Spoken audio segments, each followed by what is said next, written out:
Bienvenue si vous nous rejoignez maintenant sur France Culture. Dans l'actualité des idées aujourd'hui, le commerce fait-il l'urbanisme, mais aussi le grand est-il encore l'avenir de nos villes? En milieu de semaine, un collectif d'architectes, dont notre premier invité, a publié une tribune pour pointer les défauts du projet de transformation de la gare du Nord en vue des JO de 2024. Au même moment, ce sont les incohérences d'un projet de méga complexe dédié au commerce et aux loisirs que critique toujours par voie de presse notre deuxième invité. Alors on ouvre la discussion avec eux. Le gigantisme est-il encore d'actualité? Quel urbanisme dans l'époque? Nos invités, les architectes Albert Lévy, tout d'abord, bonjour. Bonjour. Et Patrick Bouchin, bonjour. Bonjour. Grand prix de l'urbanisme cette année, félicitations au passage. Inacceptable, voici les mots que votre collectif, Patrick Bouchin, a choisis pour parler de ce projet de transformation de la gare du Nord. Pourquoi vous paraît-il avoir été pensé à contresens ou à contre-emploi aujourd'hui ? Parce qu'il faut quand même penser à la densité, c'est-à-dire qu'on est dans une ville qui est déjà très dense, qui rencontre des difficultés de circulation, de qualité de l'air et autres. Et pourquoi la densité est encore souhaitée? C'est-à-dire qu'on peut penser quelquefois en effet que le mitage, c'est-à-dire la dispersion sur le territoire n'est pas bonne, mais peut-être que la ville comme Cette Paris, ville, c'est Paris, ou la capitale, elle a une densité qui est suffisante et peut-être que le Grand Paris est justement pour décompresser cette densité. Et donc ramener en centre-ville ce que, en fin de compte, la grande distribution a produit comme désastre des centres-villes, puisque la grande distribution, les centres commerciaux, se sont mis à la périphérie et ont vidé les centres-villes. Et donc aujourd'hui, comme les centres commerciaux rencontrent des difficultés à la périphérie, ils veulent réintroduire les centres-villes. Et donc, en réintroduisant à cette échelle-là un centre-ville historique, pour moi, c'est inacceptable, et que ce soit en fin de compte le privé au sens du commerce qui requalifie la gare du Nord, je trouve ça scandaleux. Alors là, beaucoup de points qui ont été avancés juste pour comprendre quelle est exactement la nature de ce projet. Comment aujourd'hui les porteurs de ce projet envisagent-ils de transformer cette gare ? Alors déjà, la gare du Nord est une des gares les plus fréquentées. Ensuite, elle est très reliée donc à la banlieue nord. Il y a donc entre 500 000 et 600 000 voyageurs qui viennent du nord de Paris et qui arrivent dans cette gare. Mais il y a en même temps dans cette gare des lignes prestigieuses, comme les lignes qui vont à Londres ou à Bruxelles. Et donc on dit tout le temps, voilà, cette gare donne une mauvaise image de la France. Et là, on voudrait nous faire... C'est une vieille gare, pardon. Comment ? C'est une vieille gare, c'est une vieille gare, bâtie telle qu'elle est aujourd'hui, au milieu du 19e. C'est une gare qui a été construite au 19e siècle et dont le principe était que c'était une grande halle vide qui couvrait un espace public. Et donc, densifier cet espace public, c'est déjà même contradictoire avec le projet de cette gare du 19e.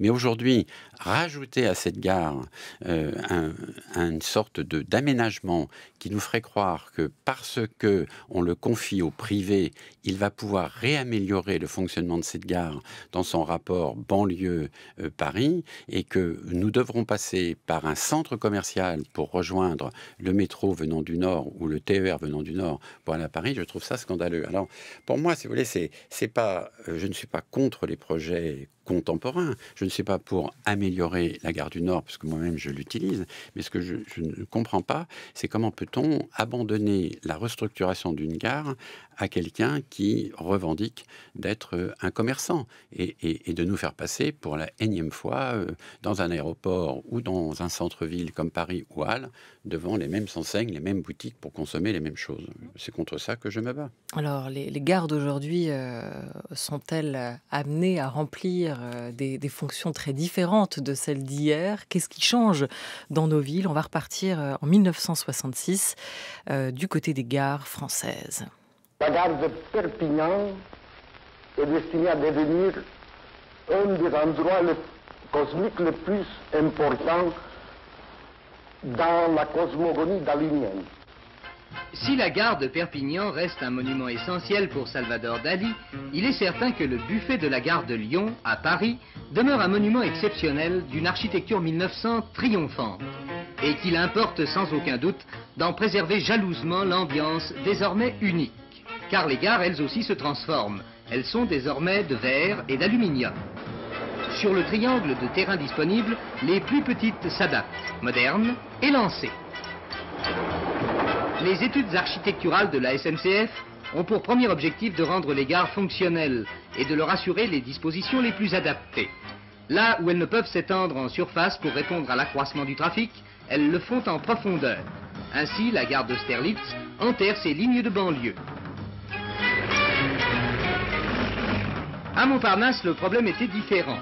Au centre d'un quartier en pleine rénovation, la SNCF a cherché et a réussi à intégrer le chemin de fer dans un important ensemble d'urbanisme. Albert Lévy, vous qui n'êtes pas signataire de cette tribune-là, mais d'une autre dont on va parler, votre regard sur ce qui se joue autour de la gare du Nord et plus largement autour de ces espaces collectifs aujourd'hui. Est-ce que, tel qu'on l'entend dans cette archive de 1966, la problématique des gares a beaucoup évolué pour les usagers et pour les villes ? Oui, bien sûr, elle a beaucoup évolué. Aujourd'hui, le rôle des gares est fondamental dans le fonctionnement des métropoles, je dirais, puisque nous sommes à l'âge métropolitain. Et c'est pour adapter tous les déplacements à cette nouvelle configuration métropolitaine que les transformations de gares sont en projet. Ce que je voulais dire d'abord, c'est que je me réjouis que mes collègues architectes aient pris position sur cette question et ont ouvert un débat sur ce problème, le problème de la transformation des gares et plus largement sur le problème de la métropolisation qui est posé en amont. Mais j'aurais bien voulu qu'ils prennent aussi position sur Europa City. Alors, on va y venir dans une seconde. Parce que... on y vient si vous voulez bien, juste dans une seconde. Oui. Juste... Si on devait comparer les deux projets, il y a quand même des convergences, des divergences entre les deux, très nettes. Alors, je donne la parole juste avec vous, Patrick Bouchain, sur ce qu'on vient d'entendre, sur cette gare telle qu'elle était pensée dans sa transformation et sa modernisation déjà en 1966 par rapport à aujourd'hui. Qu'est-ce qu'on attend d'une gare aujourd'hui ? Vous, l'architecte, urbaniste, scénographe, quelle place vous lui donneriez dans le paysage ? Quelle fonction ? Pour moi, c'est le lieu de rencontre. Voilà, je pense que c'est un lieu où les hommes se croisent. Et donc, avant, on marchait à pied, donc on pourrait dire que voilà, la rencontre était sur la route. Après, peut-être que la voiture a introduit de nouveaux lieux de rencontre le long des routes ou des autoroutes, même les aires de péage ou les aires de repos sur les autoroutes sont lieux de rencontre. Mais la gare, elle devrait être le lieu d'accueil. C'est-à-dire qu'avant, ça s'appelait la salle des pas perdus. Et donc, c'était un petit peu l'endroit où on pouvait attendre entre deux modes de transport. Donc se rencontrer à la gare, ou voire même faire attention qui est à la gare. Moi, je voulais travailler justement même sur des salles dédiées à la jeunesse, parce que beaucoup de jeunes utilisent des gares, parce qu'ils utilisent des fois des transports routiers, les autocars, dans les gares de petites métropoles, et quelquefois, ils attendent à la gare. Et je voulais faire des salles de répétition. Vous voyez, on aurait pu dire que l'éducation nationale ou les bibliothèques municipales ou métropolitaines est un lieu pour la jeunesse. La jeunesse n'a pas le droit d'être dans les gares. Vous ne pouvez pas être assis dans une gare et ne rien faire. Soit vous prenez un train, soit vous consommez. Et donc, moi, je voudrais que la gare soit cette halte dans un centre-ville ou dans une périphérie d'une ville, qui soit la gare, la rencontre. Alors, comme là, le reportage que vous avez passé parle de la gare Montparnasse, à l'époque, j'étais déjà contre, j'étais jeune, mais j'étais contre, le recul de la gare pour libérer un espace privé pour mettre une galerie commerciale. Et vous vous rendez compte qu'aujourd'hui, on va démolir cette galerie commerciale parce qu'elle ne marche pas. Donc on ferait mieux de regarder un peu ce que l'on a fait, en tirer des conclusions et de ne pas recommencer les mêmes erreurs. Donc on dit maintenant qu'il faut prolonger la rue de Rennes pour atteindre la gare Montparnasse, parce qu'entre-temps, on avait mis entre la nouvelle gare et le bout de la rue de Rennes un centre commercial qui ne marche pas, parce qu'il est totalement fermé sur lui-même. Donc on va l'ouvrir sur la ville.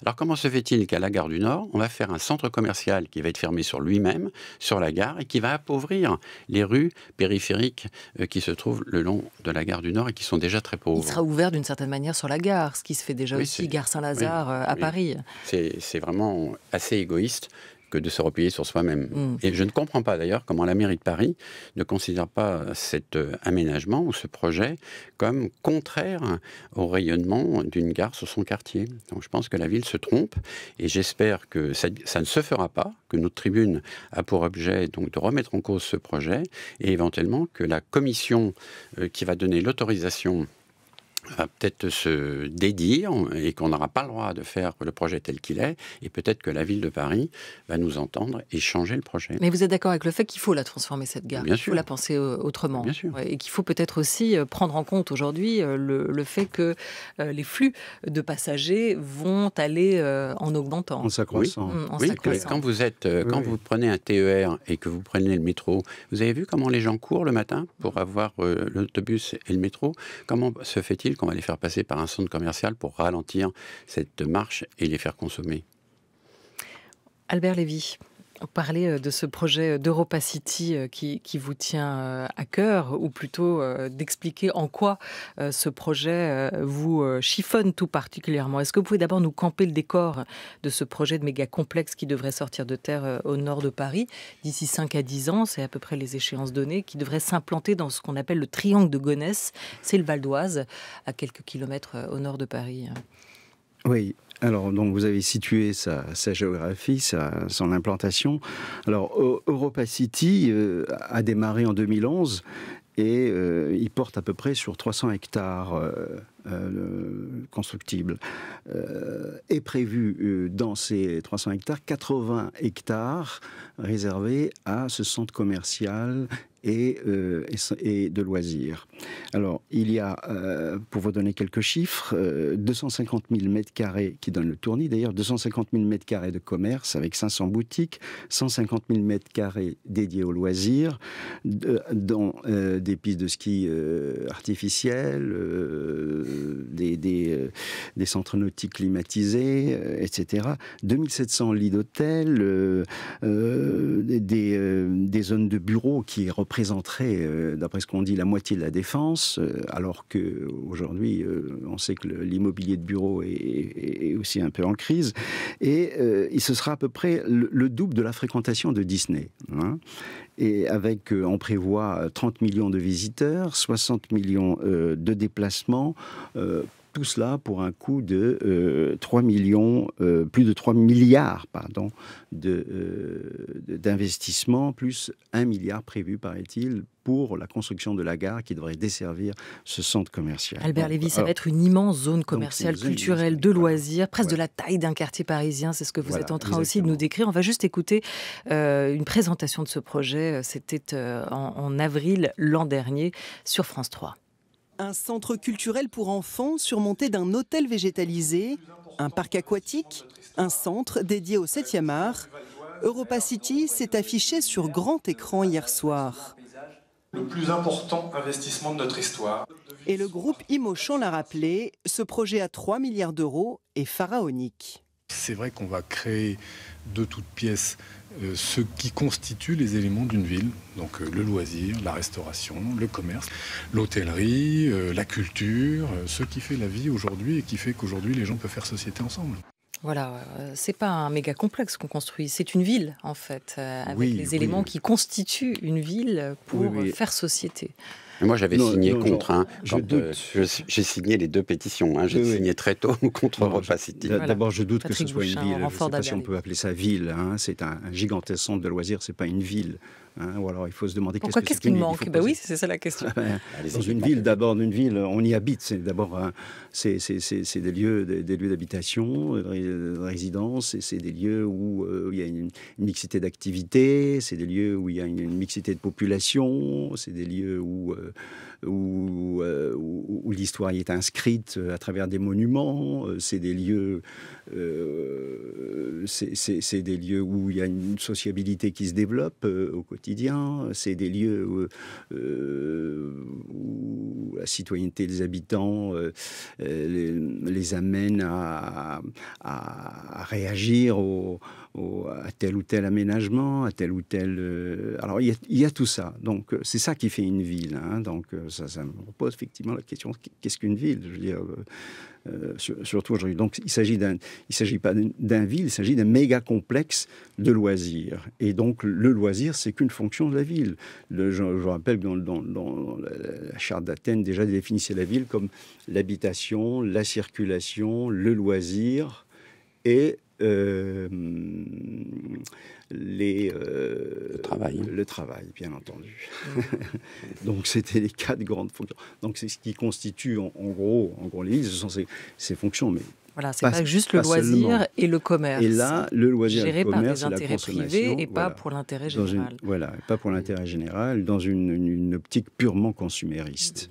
Une ville, d'abord, elle est quand même en partie dirigée par un représentant qui est élu. Donc c'est aussi la démocratie. Donc qui désignera dans ce grand morceau de ville artificielle construit par Auchan son représentant? Est-ce que c'est un directeur général chargé de la rentabilité ou est-ce que c'est un maire chargé de l'harmonie sociale? Donc pour moi, c'est pas du tout une ville. Mais ce qui est inquiétant, c'est que EuropaCity est le même opérateur que celui de la gare du Nord. Donc ça fait beaucoup quand même, ça fait beaucoup au nord, et on pourrait dire que les deux sont quand même reliés. Est-ce que tout ça, c'est pas pour lutter contre justement la ville démocratique? Les riverains donnaient leur avis sur ce projet d'EuropaCity. Les riverains sont partagés, effectivement. Il y a des associations qui militent contre, d'autres qui sont pour. En tout cas, le maire de Gonesse est à 100% pour. Le maire où ce projet va se faire. Il est le maire PS d'ailleurs.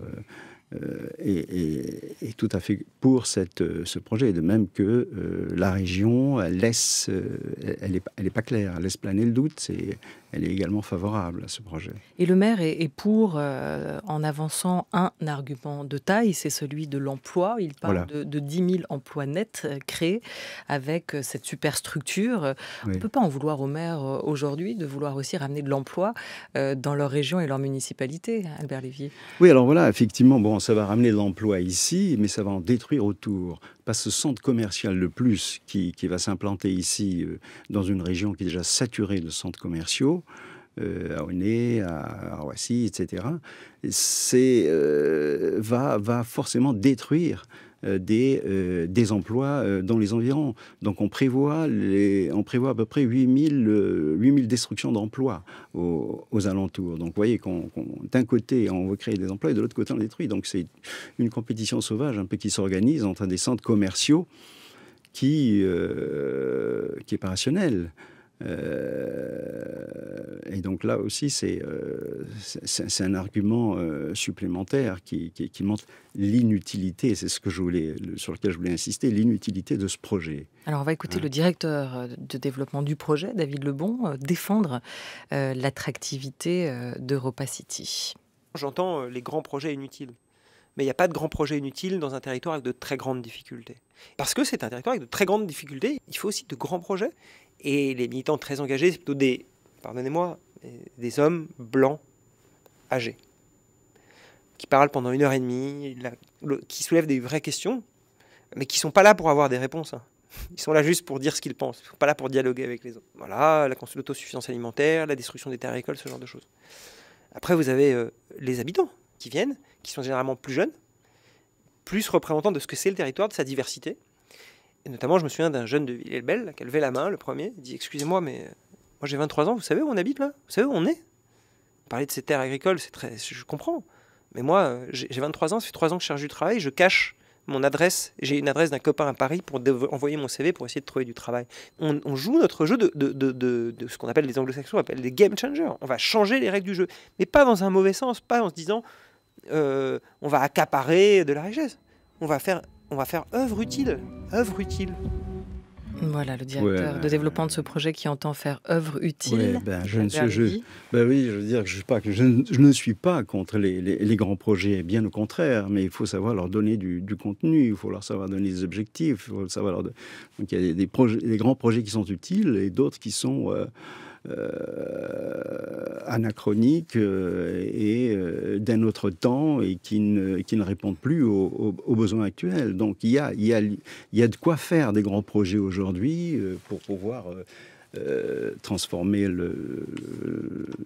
la ville d'aujourd'hui, dont notamment le projet de Karma. Qui est un projet alternatif agricole au projet d'EuropaCity. En voilà un, mais il pour y en avoir des autres. Qui serait pensé autrement. Patrick Bouchain, sur cette question de l'inutilité ou de l'utilité, vous qui avez aussi fondé votre chaire à l'école de Paris-Belleville, qui avez remporté cette année le Grand Prix de l'urbanisme, qu'est-ce que vous apprenez à vos étudiants sur cette question-là, entre l'utile et l'inutile? Moi, je pense qu'il faut essayer déjà de comprendre, vous voyez, parce qu'on parle par morceaux. Tout est sectorisé. Ce monsieur, donc, tient son point de vue, mais il appartient à un groupe qui, cette année, a perdu de l'argent et qui va donc supprimer 10 000 emplois, puisqu'il a, donc, le groupe Auchan a 150 000 emplois. Donc, en créer 10 000, nous faire croire qu'il va en créer 10 000, il va en supprimer 10 000 sur la totalité de ses activités. Donc, il faudrait reglobaliser pour comprendre. Donc, moi, ce que j'enseigne aux étudiants et aux élus, d'ailleurs, parce que je travaille beaucoup sur le territoire avec des élus, c'est essayer de recomposer le monde dans lequel on est, qui est un monde complètement éclaté. Et on ne veut pas d'un côté être écologiste ou être pour des fermes urbaines ou un développement durable, ce que les grandes surfaces tiennent, voyez, en vendant du bio, et dans le même temps développer un système de distribution qui va détruire des terres agricoles qui sont les plus riches peut-être de l'Île-de-France. Donc on devrait dire, tiens, c'est vrai, peut-être qu'aujourd'hui il faut distribuer les choses autrement, il faut consommer autrement. Alors nous, grande distribution, nous attaquons ce sujet réellement. Nous rachetons des terres agricoles pour les laisser agricoles et éventuellement pour y mettre dessus justement des emplois de petits agriculteurs, parce que quand on est petit agriculteur, ce qui est dur, c'est de vendre la marchandise. Et puisque nous, on est vendeurs de la marchandise, eh ben, on va aider justement que la répartition des choses soit faite. Il ne faut pas nous mentir comme ça. Et donc, ce que j'enseigne, c'est ça. C'est prendre un cas, un sujet, ce sujet en avoir un objet, et cet objet, essayer de démonter tout ce qu'il y a comme mensonge, ou éventuellement ce qui est autour, que chacun croit. Vous voyez, le recyclage, c'est bien, mais on l'avait tout à l'heure dans l'émission.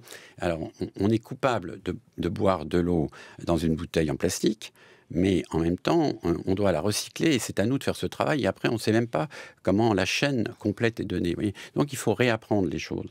Et peut-être qu'à l'école primaire, peut-être qu'au lycée, au collège, au lycée, on n'apprend pas ces choses qui nous permettent après de comprendre le monde dans lequel on est. Et donc, ce qui est intéressant, c'est de comprendre. On est dans un monde rempli de savoir et vide de compréhension. Et donc, il faut qu'on passe par cet acte. Alors, on pourrait dire, prenons la gare du Nord et prenons Europa City, mettons, comme ce monsieur le dit, parce que moi, je suis une tête blanche et peut-être âgée, puisque j'ai 75 ans, mais sincèrement, j'ai vécu, j'ai été enfant, j'ai un point de vue, et mettons en effet toutes les catégories, tous les âges, discutons et passons à l'acte. Voilà. Et non pas simplement par des brochures publicitaires pour nous faire croire que détruire de l'agriculture, ça produit de l'emploi. Mais on voit qu'il y a vraiment deux points de vue, Albert Lévy, qui s'opposent sur ce type de projet. D'un côté, on peut entendre la voix des élus et celle de ce porteur de projet qui peut travailler et s'exprimer aussi au nom du groupe Auchan qui le défendrait. Ces mots de dynamisme, d'attractivité et d'emploi qui sont aussi très importants aujourd'hui. De l'autre, on peut aussi se poser la question aujourd'hui de l'utilité de ce type de mégastructure alors qu'on parle de transition écologique et de protection de l'environnement. Saint-Pazanne ou encore Le Mans à l'ouest, Saint-Clément-de-Rivière et Plaisance-du-Touche dans le sud.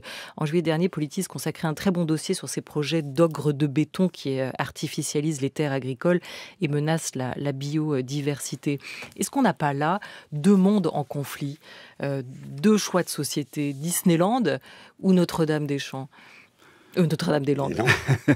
C'est une station de métro à Paris. Oui, tout à fait. Oui, vous avez raison. Effectivement, ce projet, pour ça je le dis, n'est pas seulement inutile, il est anachronique parce qu'il est dans le contexte actuel de ce qu'on appelle le nouveau régime climatique, en prenant l'expression de Bruno Latour, qui est non seulement du réchauffement climatique qu'on observe, la crise écologique qu'on connaît avec l'extinction de la biodiversité, l'épuisement des ressources, l'empreinte carbone qui augmente, etc. Tout ce qu'on appelle, dans ce contexte-là d'aujourd'hui, du nouveau régime climatique, on ne peut plus concevoir des projets pareils, des projets énergivores. Avec des pistes de ski façon Dubaï. Dubaï, etc. Donc on ne peut plus continuer à faire de la Disneylandisation, comme vous dites, de ce type-là aujourd'hui. C'est un gâchis épouvantable. C'est pour ça qu'il vaudrait mieux consacrer cet argent à d'autres projets plus utiles, à d'autres projets plus rentables qui vont dans le sens aujourd'hui de la réponse aux problèmes qui se posent. Mais plus utiles et plus rentables pour qui ? Alors, Albert Lévy. Pour l'intérêt général, bien entendu, pour la population, hein, d'une façon globale, donc, et non pas pour des groupes privés, pour des intérêts privés, pour des promoteurs privés, etc. Mais des solutions qui répondent à l'intérêt général et qui répondent aux perspectives futures, hein, je veux dire, et les problèmes qui se posent aujourd'hui. France Culture avec nos deux invités, il est 13h21. À nos côtés, les architectes Albert Lévy et Patrick Bouchain. France Culture, la grande table, Olivia Gesbert. En quoi la transition écologique est-elle compatible ou incompatible avec la métropolisation, cette métropolisation effrénée telle que vous la décrivez aussi, Albert Lévy? Est-ce que cette question environnementale se pose aussi, écologique, se pose aussi au sein des villes, avec un projet, comme celui de la transformation, de la rénovation de la gare du Nord aujourd'hui, Patrick Bouchain? Peut-être oui, parce que je pense que voilà, on s'aperçoit quand même que la densité ne fonctionne que s'il y a des vides. On ne peut pas être dans une densité, c'est la congestion, ça s'appelle la congestion. Et donc il faut qu'il y ait des vides, il faut qu'il y ait des ruptures et des vides. Et donc on peut dire que la puissance publique, l'État en particulier, l'armée ou le culte, ont des propriétés foncières dans les villes en général qui devraient être gardées comme vides. C'est une chance, si vous voulez, d'avoir peut-être des voies SNCF désaffectées qui pourraient être des vides ou des couloirs même pour relier la biodiversité. Et donc dire qu'on va densifier à cet endroit-là pour améliorer le fonctionnement et on va donc en densifiant augmenter la fréquentation et en augmentant la fréquentation on va augmenter les rejets donc de tout ce que peut produire cette densité. Imaginez un centre commercial de 50 000 m², il faut quand même l'alimenter en marchandises. Donc il va y avoir des camions qui vont quand même livrer cette marchandise. Il va falloir climatiser, ventiler. Donc tout ça, ce sont des choses qui vont apporter peut-être d'un côté un bien fait, qui est peut-être une gare plus circulante, plus accueillante, plus lieu de vie, comme on dit, mais en même temps qui va avoir donc des effets négatifs qu'on ne voit pas.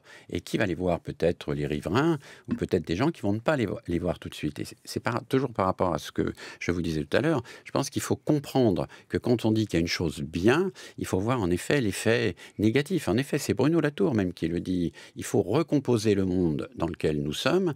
Tout existe, mais faut-il les recoller et les remettre ensemble? Donc on ne peut pas dire je construis 50 000 m², mais pour compenser les 50 000 m², je fais une toiture végétalisée. Écoutez, ça suffit. Il ne faut pas nous prendre pour des imbéciles qu'une petite toiture végétalisée avec quelques végétaux posés sur une couche drainante en matière plastique va compenser le déficit qui sera donné par la climatisation. Donc moi je pense qu'il faut donc tout revoir. Et par rapport à la question sur les emplois, contrairement à ce qu'on croit, ce sont des emplois dévalorisés. La grande distribution donne des emplois dévalorisés. Peut-être que l'agriculture donnerait des emplois valorisés, des emplois d'intérêt général que l'on pourrait tout à fait développer sur le triangle de Gonesse. Quand on dit il faut une économie circulaire, alors allons jusqu'au bout. Puisqu'on a des terres végétales magnifiques à cet endroit, pourquoi on ne fait pas une ferme ici? Pourquoi on va nous faire croire qu'on va faire des fermes sur les toits des immeubles de Paris? Quand vous êtes agriculteur et que vous avez une route qui coupe votre champ, déjà vous avez du mal à cultiver le champ. Alors on va quand même pas nous faire croire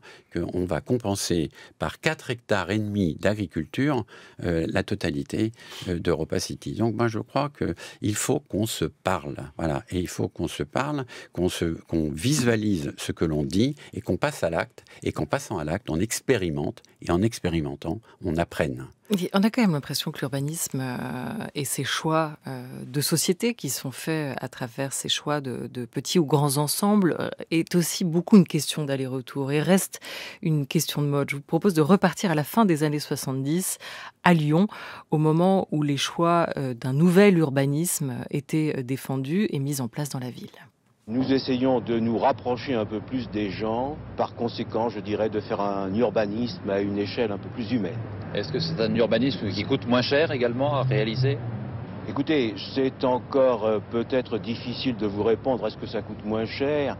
Je ne dirais pas que ça importe peu, mais notre préoccupation est surtout de faire du bon urbanisme. Le nouvel urbanisme, la gare de la Part-Dieu, par exemple, qui accueillera le TGV, ne ressemblera pas au projet initial. Elle sera cachée, discrète.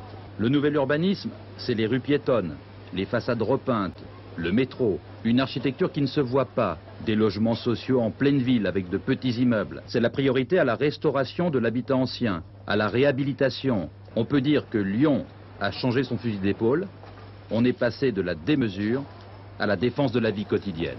Voilà, est-ce que vous appelez Paris à changer aussi son fusil d'épaule aujourd'hui, Patrick Bouchain, et comme Lyon, à la fin des années 70, a pensé un bon urbanisme?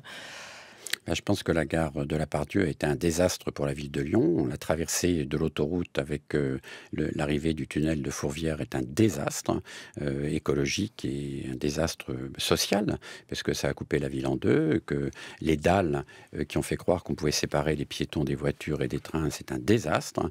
Et donc, puisqu'on le voit à la gare Montparnasse avec l'avenue du Maine, vous vous rendez compte que l'avenue du Maine, moi avant je la prenais, on a quand même fait un souterrain sous le parvis, parce qu'on a reculé la gare. Regardez, on risque maintenant de casser, même Paris, les voies sur berge. Heureusement qu'on a lutté. Moi, en 1974, j'ai empêché, avec plein de copains, une autre voie sur la rive gauche. Mais à chaque fois, je m'en félicite, si vous voulez. Et aujourd'hui, quand je vois la rive droite, qui maintenant est devenue piétonne, le tunnel qui passe devant le Louvre, qui est devenu maintenant peut-être un tunnel pour vélo. Vous vous rendez compte que moi, quand j'ai fait le jardin des Tuileries, je voulais placer un feu devant la passerelle Solferino, on me l'a interdit. Et aujourd'hui, il y a un feu. On s'aperçoit qu'il faut mieux avoir un feu et interrompre la circulation. Donc, c'est un désastre, ce que l'on a fait, cette séparation. Il faudrait donc regarder ce désastre et non pas le reproduire sous prétexte qu'on n'a pas été assez moderne et qu'il faut encore aller plus loin et faire des objets déconnectés du reste. Au contraire, il faut travailler avec ce que l'on a. Il faut réemployer ce que l'on a et non pas recycler. Il faut économiser les matières que l'on a mal utilisées. Il faut les réemployer et peut-être penser à l'avenir de nos enfants. Ce qui pose la question, Albert Lévy, de la pérennité de tous ces projets, comme on l'a pensé. Hein. Oui.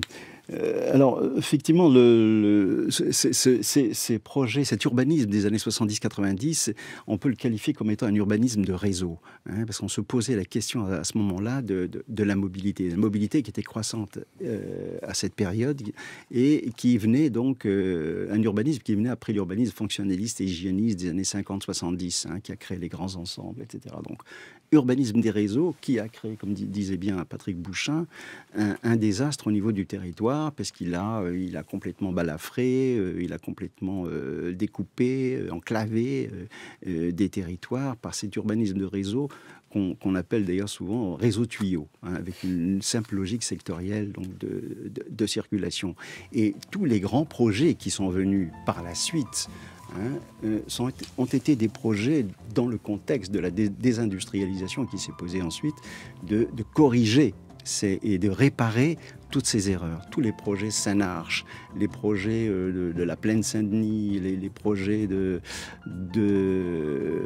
Paris-Rive-Gauche. Donc on aimerait pouvoir penser aujourd'hui des projets qu'on n'aura pas à corriger plus tard. Exactement. C'est ça l'idée. Exactement. Bon, voilà, et ça c'est le travail des architectes et des urbanistes quand on leur donne la parole et aussi les moyens de travailler là-dessus. Merci beaucoup à tous les deux.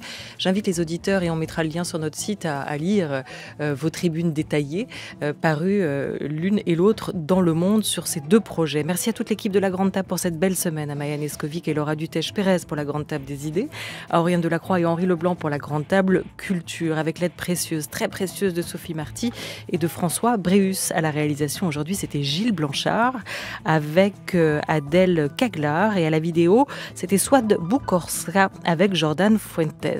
Très bel après-midi sur France Culture et bon week-end à lundi.